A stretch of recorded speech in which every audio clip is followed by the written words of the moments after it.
With a little help from allies old and new, Ichigo Kurosaki was able to invade the Seirei-tei at the center of the Soul Society in order to save Rukia Kuchiki.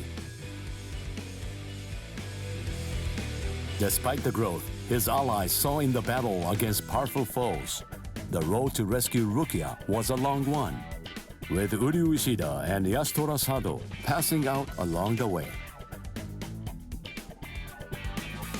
A shocking development occurred. An urgent message from Seirei-tei brought news of the unnatural death of Sosuke Aizen, the captain of Squad 5. The Soul Society was drawn into chaos, wrought by our hero's invasion of the Seirei-tei.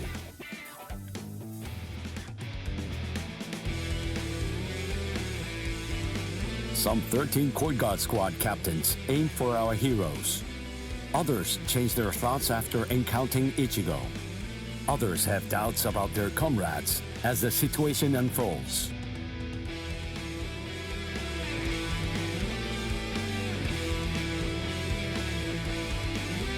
Captured by Soul Reapers, Ishida, Chad, and Gunju trust in Ichigo and lay low in jail.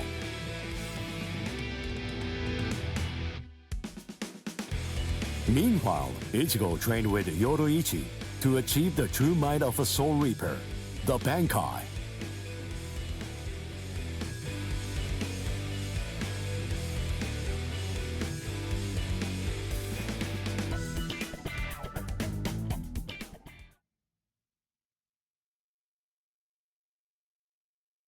It's daybreak. Just 2 days are left now. Ichigo has improved rapidly in the short time he's been training. Compared to the average Soul Reaper, his pace has been astonishing. But that improvement only applies to his combat skills. His spirit energy hasn't increased much at all. At this rate, can he truly master Bankai in 2 more days? Should I extend his training further? It might be something to consider. In the time since we got here, we've come to learn that the timing of Rukia's execution was cut by 5 days to 25. So that means that even after 3 days of training, we'll still have another 8 days to spare. Since that's the case, extending his training is more than possible.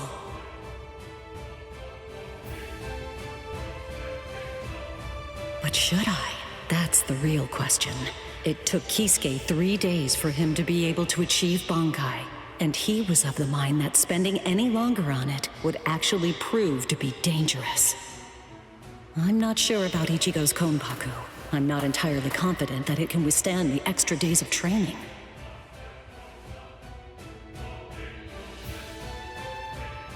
I know. I'll give it 1 more day. If there's no change in his spirit energy in that time, I'll just have to take the risk.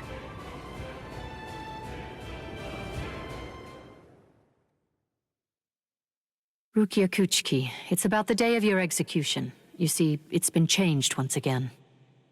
The execution will be tomorrow.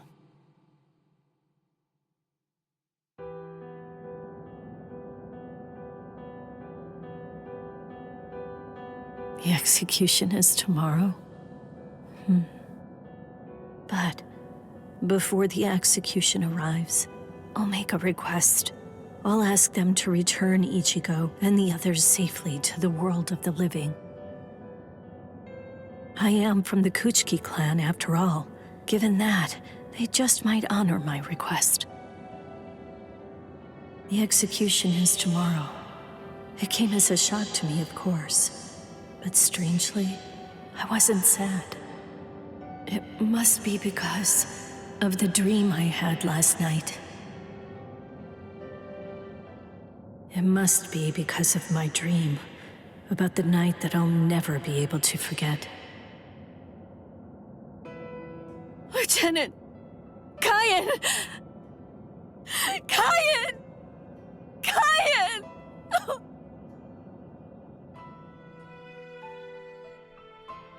That memory, it's one from when I'd just become a Soul Reaper, a memory of days long past. After I was adopted into the Kuchiki clan, I was given special treatment, and I was allowed to enlist in Squad 13. The other squad members almost immediately singled me out and became cold.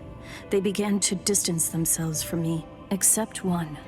The only person who made me feel like I belonged was none other than Kaien Shiba. He was Squad 13's lieutenant. He was also my immediate superior. It was an ordinary greeting, an ordinary chewing out, an ordinary relationship between superior and subordinate. But ordinary was exactly what I wanted. It's what I'd been searching for.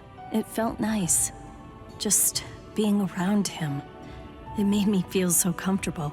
But regrettably, those ordinary pleasant days didn't last long. Soon enough, they were brought to a very abrupt end. It all started when a hollow recon mission went awry. We'd received the dreadful and unexpected news that Kaien's wife, Miyako, had tragically been slain by an enemy hollow. Kaien volunteered for the combat squad to go after the hollow that had killed his wife. Captain Ukitake and I both joined him. We made our way to the Mystery Hollow's nest. Captain, please, sir, let me go alone. Even now, I remain full of questions about that day. Why didn't I try to stop him? Why didn't I try to do more? Our foe's capabilities were unknown, and yet you set off to face it alone. We knew it was extremely dangerous right from the start. But Captain Ukitake didn't stop Kaien, nor did he move to assist him. Listen, and remember this well.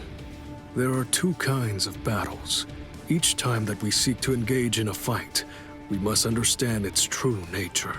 Whether it's a battle to protect life, or a battle to defend honor. But then, Kaien? Sir? What's that?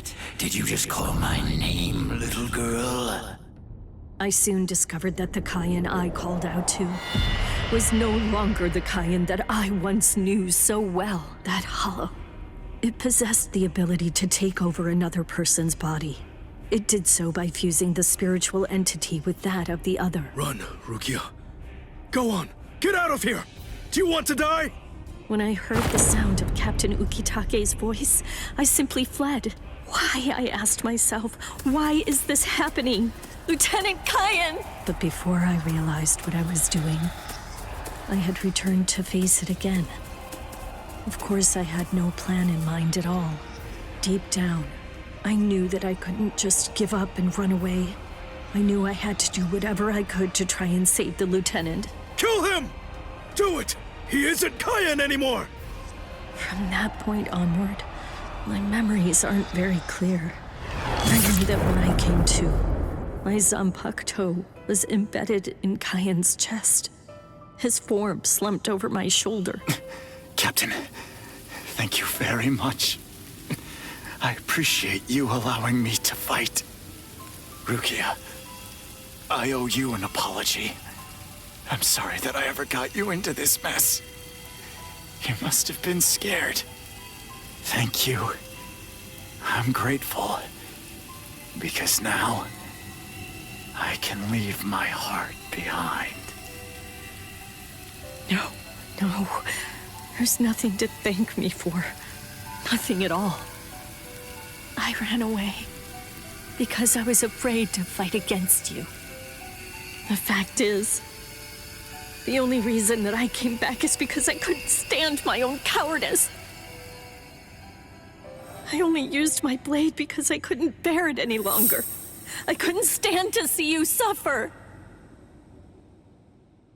I did it all out of selfishness. I did it for myself.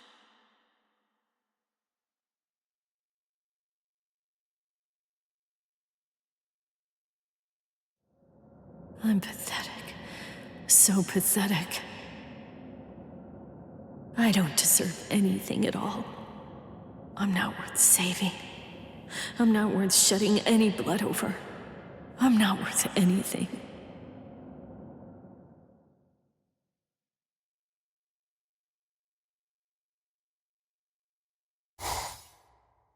Byakuya! We have Rukia's execution as... I know. The Hell Butterfly informed me about it just a short while ago. So, what then? What of it? What? The execution is tomorrow. If that is the decision, then I have no choice but to accept it. Don't bother me with such petty matters. Now, if you'll excuse me. Why, you're heartless! Didn't you hear what I said? Doesn't it mean anything to you? It's tomorrow! Tomorrow! By noon tomorrow, your very own sister will be...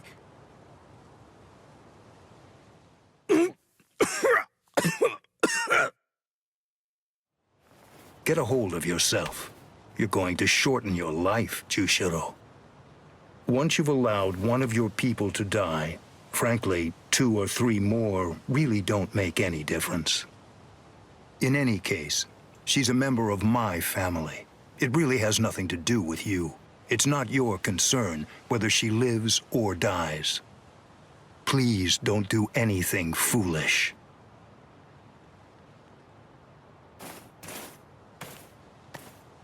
What would you have done differently in this situation?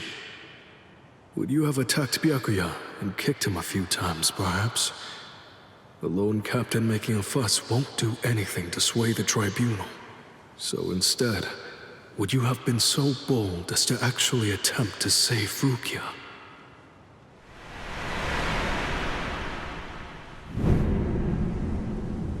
No, most likely you wouldn't have done either of those things. It seems to me that whenever you were faced with a decision, you always chose the path of greatest peril. Isn't that right, Kaya?